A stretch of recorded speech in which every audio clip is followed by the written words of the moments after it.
2025年，国内老人的人口会超过总人口数的20%，进入超高龄的社会。有民进党的立委指出讲，目前的长照送餐一顿80块，根本是真无合理。卫生福利部嘛表示讲，因按说要起到一顿100块，上紧明年初就会开始。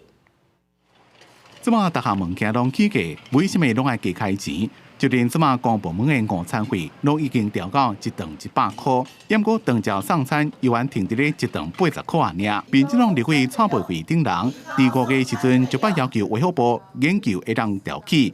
不过，伫即马晚年也无结果。那这个时间基本上，因为明年就会开始适用新的规定，所以我们现在也持续的在做整体的评估跟处理当中哦。卫福部表示，长照送餐调到100块的方向是未改变，上紧伫明年初就让开始实施。不过，地方上收集偏乡的时代人的心声，问题唔单一个，也有一寡社区甲委外日照中心，因为经费有限加所在限制，时代人无法度参加相关的活动。另外，立委也希望，除了时代人以外，也当改善新疆日照社工师的服务条件。身心障碍的社区补助啦，你们只有0.5人力，这些事情又发生了偏远跟都市的差别。6都经费够，它可以去补足中央没有办法的人力，但是其他地方的县市没办法。我们其实都希望县市他们在布建这样的据点的时候，他们其实是可以在邻近的区域，然后一次设置2个据点，那这样它其实就有可以一个全职的一个社工的人力来服务30个个案。卫福部希望